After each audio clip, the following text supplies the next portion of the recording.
Halo teman-teman, jumpa lagi bersama kami Bimbingan Belajar BLC Bright Learning Center. Untuk video kali ini akan dibahas materi pelajaran kimia. Jangan lupa di-subscribe ya. Terima kasih. Senyawa hidrokarbon, subbab kekhasan atom karbon. Teman-teman, banyak sekali contoh-contoh senyawa hidrokarbon yang bisa kita jumpai dalam kehidupan sehari-hari. Contohnya seperti gas-gas penyusun gas LPG, kemudian bensin, solar, oli, minyak tanah, itu juga termasuk ke dalam contoh senyawa-senyawa hidrokarbon yang kita temui dalam kehidupan sehari-hari. Mengapa banyak sekali senyawa-senyawa yang terbentuk dari rantai karbon? Ini berkaitan dengan penjelasan selanjutnya. Mari kita bahas tentang keunikan atom karbon.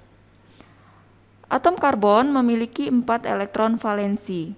Ini bisa dilihat berdasarkan konfigurasi karbon dengan nomor atom 6.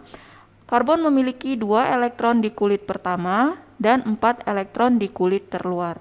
4 elektron ini nantinya akan digunakan oleh atom karbon untuk berikatan dengan unsur lain, membentuk ikatan kovalen bersama dengan unsur hidrogen, oksigen, nitrogen, klorin, fluorin, bromin atau iodin, dan juga bisa sesama dengan atom karbon. Karena hanya memiliki 2 kulit elektron, maka ukuran atom karbon relatif kecil, sehingga ikatan karbon cukup kuat dan dapat membentuk rantai karbon. Jika kita lihat berdasarkan struktur Lewis dari atom karbon, di mana atom karbon memiliki 4 elektron valensi, nantinya elektron-elektron inilah yang akan disumbangkan ke unsur lain sehingga membentuk satu ikatan kovalen. Berdasarkan prinsip ikatan kovalen, yaitu pemakaian elektron bersama, maka atom karbon bisa membentuk karbon rantai tunggal, di mana nanti satu atom karbon ini bisa memberikan 4 elektronnya ini ke 4 unsur lain. Satu elektron yang ini disumbangkan ke elektron unsur lain, sehingga nanti elektron tersebut dipakai bersama-sama membentuk satu ikatan. Kemudian sesama karbon sendiri bisa membentuk ikatan rangkap 2. Di mana 2 buah karbon saling berikatan dan setiap karbon akan memberikan atau memakai 2 buah elektronnya yang dipakai secara bersama-sama membentuk satu paket ikatan rangkap 2. Lalu 2 buah karbon juga bisa membentuk ikatan rangkap 3, di mana pada setiap atom karbon akan memakai 3 elektronnya bersama-sama membentuk satu paket ikatan rangkap 3. Penggolongan hidrokarbon. 1. Berdasarkan bentuk rantai.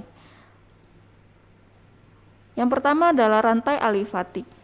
Alifatik adalah rantai karbon terbuka, di mana pada rantai alifatik ini bisa terbentuk dalam rantai karbon yang lurus atau rantai karbon yang bercabang. Kemudian adalah rantai karbon alisiklik. Rantai karbon alisiklik di mana di dalam rantai karbon itu terdapat cincin karbon, minimal 1 cincin karbon. Kemudian adalah rantai aromatik. Pada rantai aromatik rantainya juga tertutup, kemudian terdapat ikatan rangkap dan tunggal yang berselang-seling. Rantai ini juga bisa membentuk cincin karbon. 2. Berdasarkan jenis ikatan. Yang pertama, ikatan jenuh. Rantai karbon dengan jenis ikatan yang jenuh itu jika di dalam rantai karbon ikatannya semuanya tunggal. Sedangkan untuk yang jenis ikatan tak jenuh, itu dalam rantai karbon minimal terdapat 1 ikatan rangkap.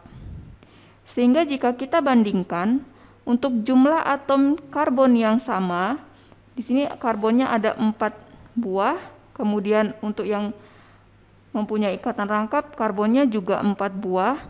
Tetapi jika pada rantai memiliki ikatan tunggal, jumlah hidrogen akan lebih banyak dibandingkan pada senyawa yang di dalam rantainya terdapat satu ikatan rangkap. Jumlah hidrogennya lebih sedikit. Sehingga jika ikatannya tunggal, senyawa tersebut akan jenuh dengan unsur hidrogen. Begitu juga dengan rangkap 3. Pada senyawa rangkap 3 juga termasuk senyawa yang tak jenuh. Jenis atom karbon dalam rantai. Ada 4 jenis atom karbon dalam rantai. Yang pertama adalah atom karbon primer dengan simbolnya 1 derajat, di mana atom karbon itu hanya berikatan dengan satu atom karbon lain atau hanya mengikat satu atom karbon lain. Contohnya dalam senyawa ini yaitu untuk karbon yang ini. Untuk karbon yang ini dia hanya berikatan dengan satu karbon di sebelah kanannya. Sama halnya dengan karbon yang di atas ini. Dia hanya berikatan dengan satu karbon yang di bawahnya. Yang kedua adalah atom karbon sekunder atau simbolnya 2 derajat, di mana atom karbon mengikat 2 atom karbon lain. Contohnya adalah ini, karbon yang ini. Karbon ini disebut sebagai atom karbon sekunder karena dia berikatan dengan atom karbon yang di atas dan atom karbon yang di bawahnya. Jadi ada 2 atom karbon lain yang diikat. Yang ketiga adalah atom karbon tersier, simbolnya 3 derajat, di mana atom karbon mengikat 3 atom karbon lain. Contohnya adalah atom karbon yang ini. Dia berikatan dengan atom karbon di sebelah kiri, kanan, dan atom karbon di atasnya. Dan yang terakhir adalah atom karbon kuartener dengan simbol 4 derajat, di mana atom karbon mengikat 4 atom karbon yang lain. Contohnya adalah atom karbon yang ini. Atom karbon yang ini dia berikatan dengan atom karbon yang di atasnya, kemudian atom karbon yang di bawahnya, atom karbon di sebelah kirinya, dan atom karbon yang di sebelah kanannya. Senyawa hidrokarbon umumnya dibagi atas 2.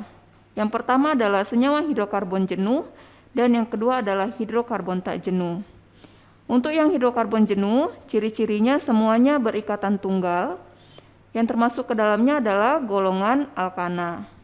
Untuk senyawa karbon tak jenuh, ciri-cirinya adalah memiliki ikatan rangkap, yaitu nanti akan kita bahas golongan alkena. Kemudian ikatan rangkap 3 atau golongan alkuna, dan senyawa aromatik atau benzena. Untuk senyawa alkana, alkena, dan alkuna akan kita bahas pada video selanjutnya. Terima kasih sudah mendengarkan penjelasan tentang senyawa hidrokarbon. Terima kasih.